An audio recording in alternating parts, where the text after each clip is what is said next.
This is the Horse Radio Network. This is episode 899 of Horse Tip Daily. A different horse tip, a different equine topic, a different equestrian expert every day. Horse Tip Daily brings the world of equine knowledge to you, one day at a time.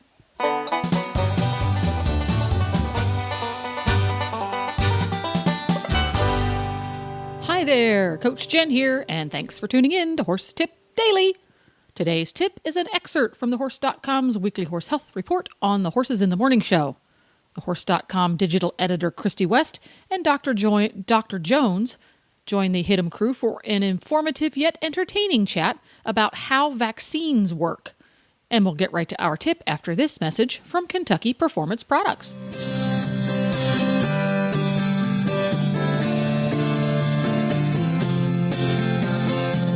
Hi, Glenn the Geek here from the Horse Radio Network, and I'm here with Karen from Kentucky Performance Products with a sensible supplementing tip of the week. Karen, this week we're talking about senior horses, and actually this is a two-parter. We're going to talk about senior horses this week that cannot keep weight on, have trouble maintaining weight, and next week we're going to talk about the ones who don't have any trouble keeping weight on. That'd be like me. I don't have any trouble with that at all. So what do we? Why do horses, especially seniors, have trouble maintaining weight? Well, senior horses are horses that are, 18 years of age or older, and that may change after a while because, we're doing such a good job of keeping our horses healthy these days that they're just living longer and longer all the time. It used to be you never heard about a 30-year-old horse, and now it's becoming the norm.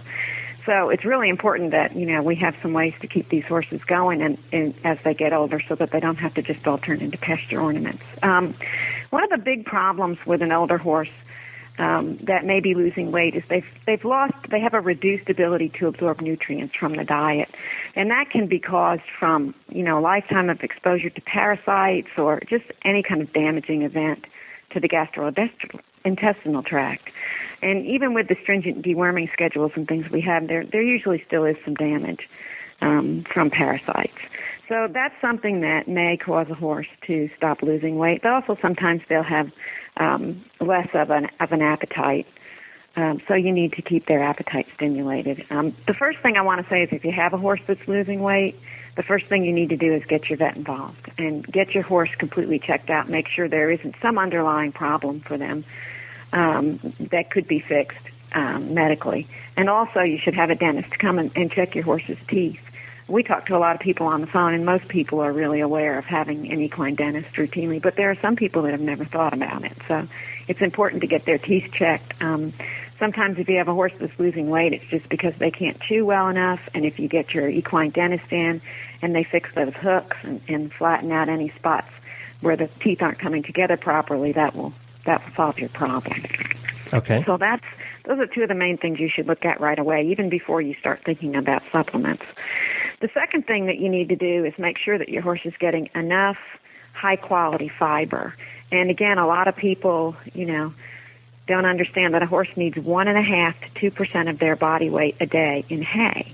And 1% of that should be in some kind of long-stemmed fiber, either hay or pasture. So if you have a 1,000-pound horse, that's 20 pounds of hay. So 10 pounds of that could be in grass, and 10 pounds of that could be in hay. It wouldn't be 10 pounds in grass. It would be 10 pounds of grass equivalent of dry matter. So that would be a lot of grass. That would be half a day of grazing on a really good pasture. But you want to be sure that they have plenty of good fiber. That keeps their digestive tract healthy, and it keeps the microorganisms in their digestive tract healthy. And if the digestive tract tissues and microorganisms are healthy, then the horse will be able to absorb the maximum amount from their diet. So something that we always suggest for older horses, besides a hay and some kind of a concentrate, a good senior feed, fed at the recommended level would be appropriate, and, of course, electrolytes for senior horses. The other thing that you can do if you have a horse that's losing weight and you've had it checked and you know there's nothing medically wrong is to feed it a high-fat supplement. It has a lot more energy in it than your typical grains, cereal grains, almost 2 times as much, so that you can feed less in a meal and get more energy out of it, which is what you want to do when you have a horse that's that's hard to keep weight on. You certainly don't want to throw so much grain at them that grain causes grain overload, which can be very damaging to the hindgut and can cause colic and laminitis.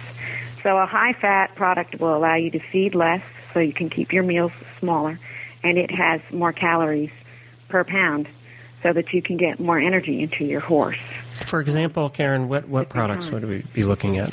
Well, we have two different products that we have as high-fat products. One is Equijewel, which is a high-fat stabilized rice bran.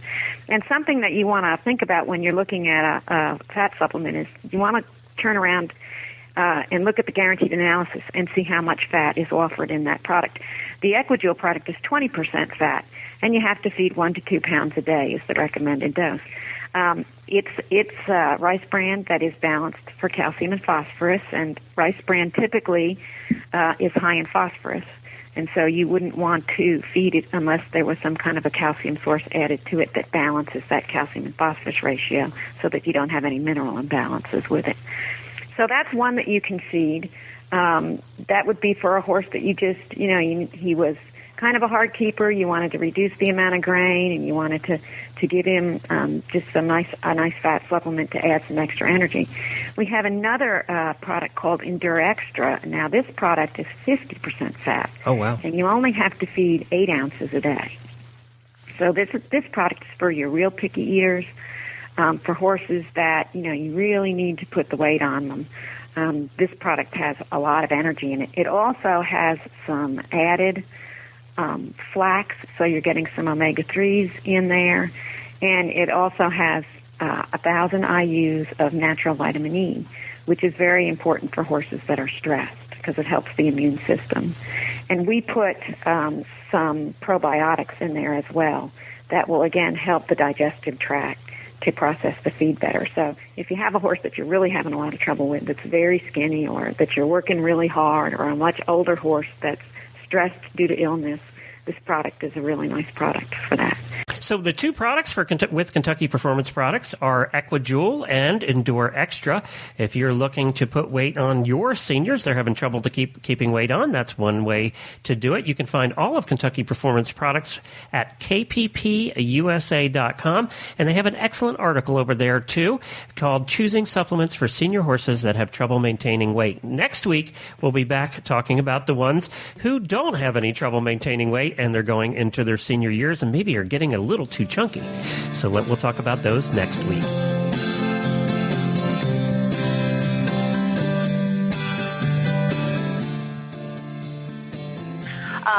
Our first thing we wanted to do was go through a little bit of just how vaccines work, just to give us a little bit of basics for this discussion. Dr. Jones, can you talk to us a little bit about that?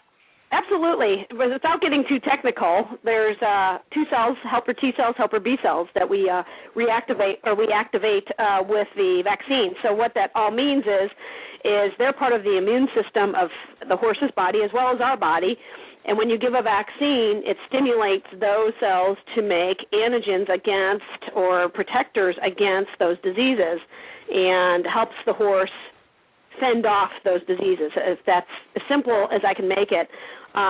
Boosting the immune system is the whole idea. And I want to just make a comment right off the bat that vaccine alone, though, is not sufficient for prevention of infectious diseases. We need to do other good management practices, things like that. So, such as going to shows and not going nose to nose with horses that have snotty noses, and getting your mosquito pools dumped out in the summertime, like your buckets that are full of water that are not being used need to be dumped out. Old tires that might be filling up with water need to be dumped out. Run-out areas that are filling up with water need to be filled in with mud or dirt, that kind of thing. But that was my 2 cents worth. It's to boost the immune system in the horse, and each horse has a different level of immune system, just like the humans do. So even with vaccines, they can still get a disease but you can cut the risk of that, is what you're saying. Yes. Vaccines are meant to increase the prevention, but if you don't take other risks or other prevention, the risk still will be elevated for your horse. If you live in the swamp here in Florida is my best example. When West Nile broke out, we actually had West Nile vaccine fairly quickly, which we're all blessed about having that here in the United States. When we started to vaccinate some of these horses, some were still getting the West Nile disease because they lived in the swamp, they had no barn to go into, and they were just getting covered by mosquitoes. They're age-related, they were older horses, they were younger horses. Those are the ones we were seeing that were getting the disease in severe fashion, even though they were being vaccinated.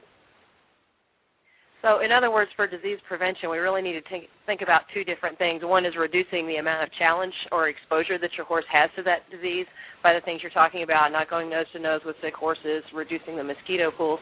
And then the vaccines are just another part of that to enable your horse to fend off whatever disease he is exposed to. Yes, basically vaccine alone in the absence of good management is not sufficient for prevention of the disease. You just can't rely on that vaccine.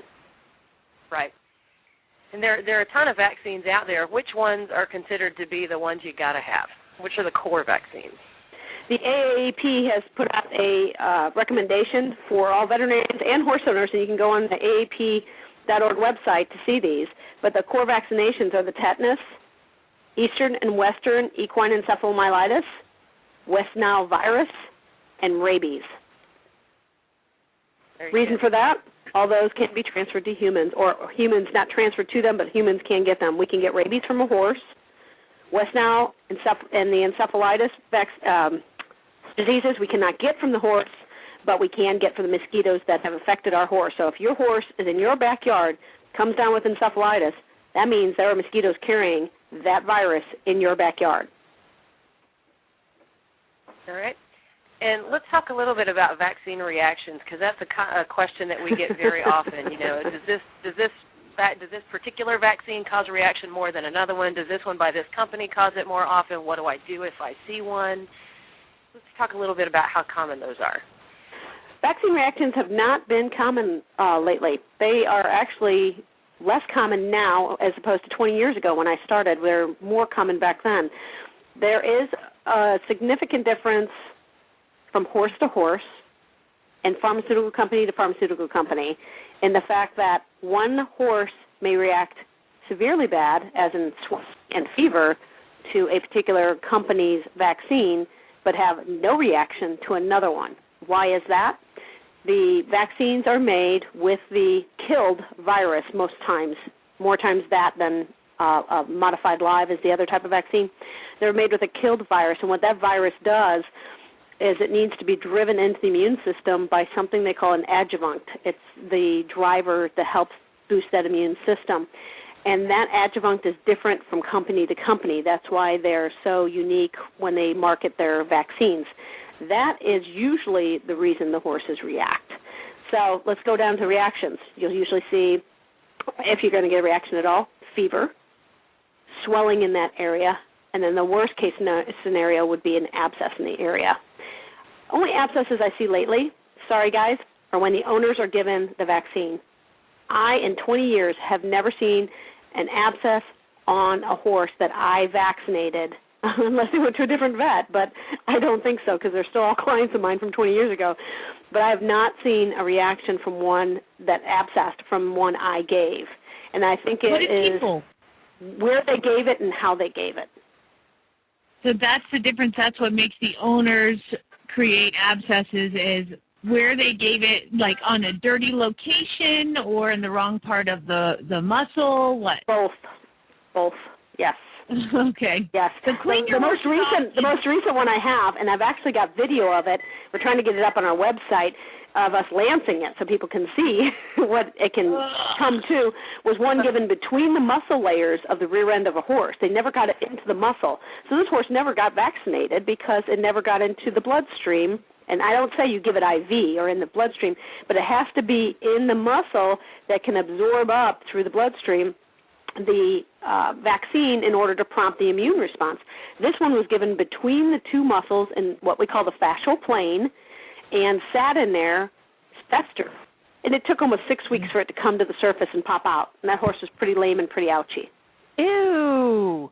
Yeah, and that was given by the owner, and the owner was videotaping it and goes, "Oh, so you want this, doc, so you can put it on your website and tell clients, don't vaccinate your own horses, let me do it." And I said, "Absolutely. This is a good reason." She was really good about the whole thing, but yeah, absolutely. Given in the wrong area can cause abscesses. Wow. This is great. Wow. Yeah. This is going to be a great video to see after breakfast. Yeah, it's one of kind of like that largest zit video that's on the YouTube. Yeah, it's the same thing. Big pus pocket all flying out after we lance it. Yeah. Oh, great. I don't know if you've seen the biggest zit on YouTube, but there's one about the biggest zit on YouTube, and it's pretty disgusting. Oh, yeah, I said that was gross. I'm kind of happy to say I haven't seen that one. Well, then you haven't lived, Christy. You got to see it. Okay, I'll go do a search as soon as we're done with the show. So just for fun, how many of our readers on thehorse.com would you say, we did a poll on this, and just out of curiosity, how many do you think said that they have had a vaccine reaction in one of their horses, or one or more of their horses? I'd say less than 50%. Jamie, what about you? Oh, wait. I'm sorry. I can barely hear you, so ask that question again. I'm sorry. I'm right on the microphone, I promise. Must have a bad connection. I just said, what would be your guess out of readers on thehorse.com? How many of them do you think have a horse that has reacted to a vaccine? I would say, we're not talking abscess. We're just talking, it could be a swelling reaction. I would say 80% because I have 5 horses and one of them reacts. That's a good measure. Actually, Aaron, you're right. You said under 50%. It was actually 48, so it was very close. 48. Oh, good. Darn, horse fine. They had Yeah, I recommend that you try a different company vaccine on your horse, honestly, because I've had to do that with a couple of my clients and go through, there's 3 or 4 marketers of vaccines out there that you can go through and try their vaccine, each one on your horse, and see which one has less reaction. Do you have a brand recommendation, or can you not say? I don't think I should say here on radio. And also, I'd have to call them up immediately and ask them for some money for endorsing their product. Oh, boy. I'm just curious. We can talk on the side about that one. There you go. Well, just for fun, too, we had about the same percentage of people, also 48%, who said they do their own vaccines. I believe that's probably up. If we would have done this poll last year, I think that's up from the last couple of years due to the economy. We see less vaccines appointments in my practice than we did in the last 2 years. Sure. We're still seeing the clients. We're still seeing them for other things, foot abscess or, occasional cough or something to that effect, but they're all doing their own vaccines now. Right. Now, as far as which vaccines people are using, the most popular one among our readers, the one that's most commonly given, was tetanus at 90%. Wow. West Nile virus was actually right behind that at 89%. And let's see, Eastern and Western Venezuelan encephalomyelitis at 86%. And then they start going down a little bit more, flu at 74%, rabies at 68%, and equine herpes virus at 65%. So is that about what you'd recommend, or any of the diseases kind of underprotected against? Yeah, well, I'd like to make a comment on the rabies percentage, and I believe the problem with that is when I first got out, 20 years ago, was practicing, we didn't have a rabies vaccine for horses. We used the dog and cat one. So we really didn't know how much protection we were giving the horse, but they felt that it was doing a good job. So I think a lot of veterinarians were not on board with using the vaccine, the dog and cat vaccine, with horses. So that one was probably not as pushed as much. Is it a different vaccine, or is it just a higher dose? Because, humans get rabies vaccines, too. Are all of these different, or is it just the killed virus in each one of them? They're different in the way that they're driven into the immune system of the animal. And you have to consider rabies, and encephalitis is the other one. This probably rolls into another question you have, Christy, is that those can't really be tested. Because if you infect an animal with encephalitis, or you infect an animal with rabies, and test them to see if the vaccine, so let's say you got a group of controls and a group of those that have had the vaccine, and you infect them with the disease to see if they come down with it, you still have to clean those stalls.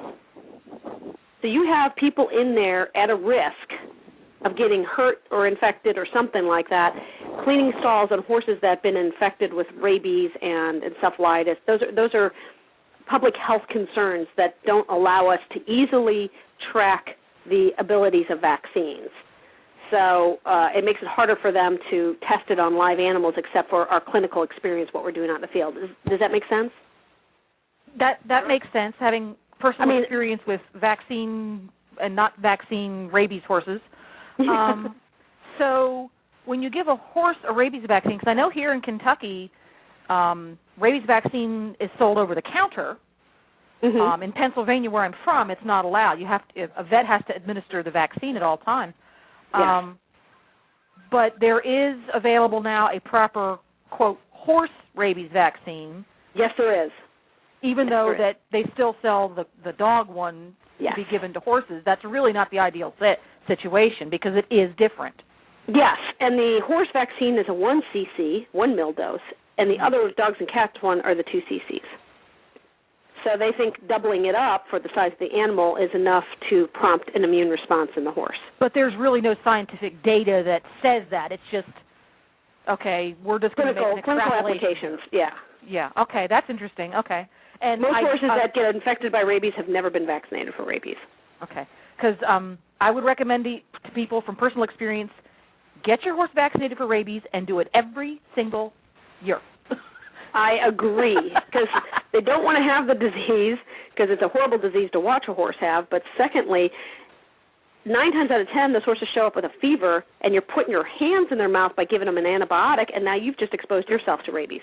Well, that's kind of the storyline that I had, in that the horse was, we thought exposed, the horse was exposed to a rabid animal, and there was nobody to see the exposure, so we didn't know if the horse, what the risk factor was. The horse was like 2 weeks past the due date of her rabies vaccine.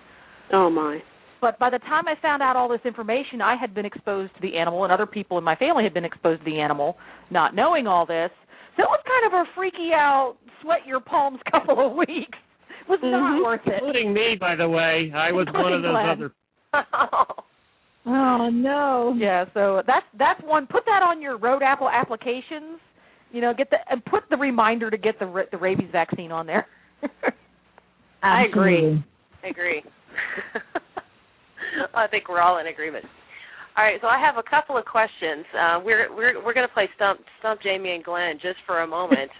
Well, hopefully we're not stumping you. That won't be hard. We're going to start with a little bit easier one. Can you tell us, do you know what a Coggins is? Yes. Yes. Yes. It's a Oh, you blood want to test for say what it is? Yes. You can't just say yes. That's cheating. All right, Glenn, you want to go or you want me to go? Yeah, it's a piece of paper that horse husbands know that you have to go to horse shows. I love it. That's right, isn't it? I mean, I'm right. It's like a driver's license, right? It allows them to get into the show. Exactly, and then we get blamed if you don't have it because you were supposed to bring it and we were supposed to know that you were supposed to have it. So you learn that very early on when you're a horse husband. You have to have that Coggins test, and you're responsible even though you don't know anything about it. There, that was a good answer. Follow that up. I mean, I was going to give you the real answer, but I can't follow that, so, move on. Well, Christy, if you don't mind, I'm going to share the story that I talked to you about earlier. And I had a client call me, and, he's an older gentleman. He's been into horses just a little bit of time, and he loves his pasture pets. They're just pasture pets. And he acquired 2 donkeys. And he got them from some rescue place of some sort, and he talked to me about coming out and getting the vaccines done. I said, great. I said, do they come with the Coggins? And he said, no, but I said, well, you really should have their Coggins done. And he said, well, you inoculated my other 2 horses for Coggins, so my horses should be fine. I said, no, it's not a vaccine. It's a blood test that tests for an immune-deficient disease that is transferred by stable flies. So if you put 2 horses in the same pasture with your 2 horses, the flies will jump from one horse to the other very easily and transfer that disease. He got a little nervous, and I was out there the next day pulling the Coggins. So he thought it was actually a vaccine, not just a test to see if the horse had equine infectious anemia. Exactly. So that's why we threw that into the show. We want to make sure that that's clear for everybody. And yes, Glenn, you're absolutely right. That paper is very, very important. But I didn't know what it was. Okay, so for our next I knew question.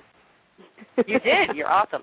I need to add that to Horse Husbands 101 class, though. That's a good point. I need to write that down. Yes, you do. Yeah. Very good. All right, Christy, I think we have time for one more.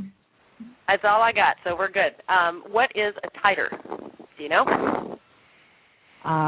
Glenn, do you have a funny answer for this one? Nothing that I can say on the air. A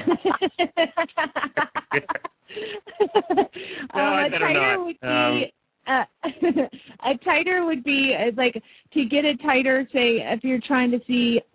Okay, to get more specific, there's a friend of mine has never vaccinated her horses for, I think, rhino, because if she is to move down to Portugal or wherever she wants to go and move with her horses, they take blood titers to see if there's any of that vaccine, rhino, in her blood. Now, of course, it could be exposure or the vaccine, and so you check the titers, right, and that check their blood to see how much is in the system. Is that a dumb answer? Yeah, no, that's good. Basically, it shows how much immune response the horse got from either exposure to the disease or the vaccine. The unfortunate side to it is that we have not created the levels, or not created, but studied the levels that are proper for a horse to have. So if somebody wants me to pull titers, which is a common question from my homeopathic clientele, is they want titers pulled to see if their horse has enough protection for the encephalitis disease, especially here in Florida. There is nothing to say that 20, 200, or 2,000 is the cutoff. We don't have enough data to say your horse is fully protected. If it's 0, you can say it's not protected at all. But if it's 20, 200, 2,000, we really can't determine that is enough of a response for your particular horse to prompt a response if they were challenged with that disease, such as a mosquito bite, to pass the encephalitis. So that I just wanted to clarify that titers are not commonly used yet in equine. If somebody wants to sponsor that, I'm sure there's plenty of internal medicine people who would love to have their foundation money to research that. And there's another answer. There's another answer for titers, and that is, it's a Christmas answer, actually, because you're eating a whole lot of cookies this time of year, and your jeans just don't fit because they're tighter. Okay. All right, we got to end it here, guys. You should have ended with the yellow piece of paper, Glenn. I know. It would have been much better. Well, thank you. Jamie, I'd like to just throw in that my Breyer vet, female Breyer vet, could probably take care of your man of war horse any day of the week. So if you want to send over your Breyer horses, my female Breyer vet could probably vaccinate them for you. You know what? I'll send him over in my Breyer Horsey hospital, my Breyer horse trailer, and drive him on down to Florida. Sounds great. You know, Dr. Jones, what's funny is you could probably make more money nationally repairing Breyer horses than what you're currently doing. I agree. I probably could. Okay, kicked either. Yeah, I definitely wouldn't get bit or kicked. Thank you, Christy. Thank you, Dr. Jones, both from thehorse.com. We appreciate you guys being on with us every week and educating us into the ways of horse health. And you definitely are doing that for me, because being a horse husband, I just learn. The only thing I know is what I hear. So it's been a big help, and we appreciate you being on with us. Well, there you go. We would like to thank once again Kentucky Performance Products for supporting today's podcast. You can find Kentucky Performance Products supplements at your local tack and feed supplier, or you can visit them online at kppusa.com. To listen to more of the Horse.com's tips, just go to horsetipdaily.com and look for the experts drop-down menu on the left. And if you love listening to the Horses in the Morning gang putting in their 2 cents on horse health topics, you can listen every weekday morning at horsesinthemorning.com. And now you can have every single one of your favorite Horse Radio Network shows with you wherever you go when you download the free app for iPhone or Android. Just go to your app store and search for Horse Radio Network. The Horse Radio Network and the Horse Radio Network hosts are not responsible for statements of guests or their opinions. Use your own judgment when listening to the tips provided by the experts on Horse Tip Daily.